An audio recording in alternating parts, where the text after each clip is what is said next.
Recette du pain au sarrasin sans gluten.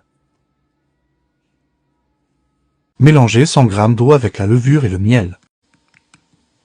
Et le psyllium avec le reste d'eau. Dans la cuve du robot, ajoutez la farine de sarrasin, le sel, le psyllium, l'huile d'olive, la levure activée, le vinaigre de cidre, pétrir quelques minutes, puis laisser lever 1 heure. Après 1 heure de pousse, on procède au façonnage pour la seconde levée. Farinez légèrement le plan de travail ainsi que la pâte, puis étalez-la et rabattez les bords vers le centre et retournez-la pour former une boule.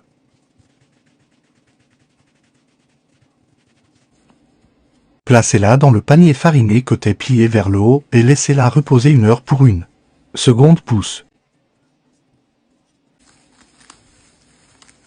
Commencez à préchauffer le four à 250 degrés Celsius avec la cocotte et une plaque de cuisson environ 30 minutes avant la fin de la pousse.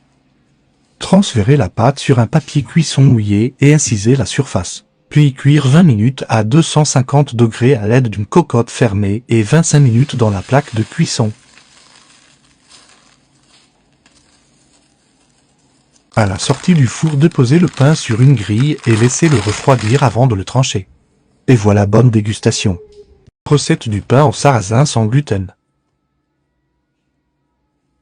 Mélangez 100 g d'eau avec la levure et le miel.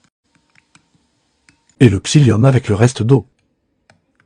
Dans la cuve du robot, ajoutez la farine de sarrasin, le sel, le psyllium, l'huile d'olive, la levure activée, le vinaigre de cidre, pétrir quelques minutes, puis laisser lever 1 heure. Après 1 heure de pousse, on procède au façonnage pour la seconde levée. Farinez légèrement le plan de travail ainsi que la pâte, puis étalez-la et rabattez les bords vers le centre et retournez-la pour former une boule.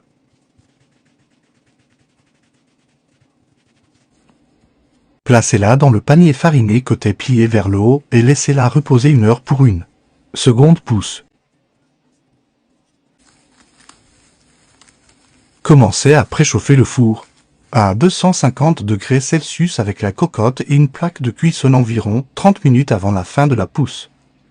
Transférez la pâte sur un papier cuisson mouillé et incisez la surface. Puis cuire 20 minutes à 250 degrés à l'aide d'une cocotte fermée et 25 minutes dans la plaque de cuisson.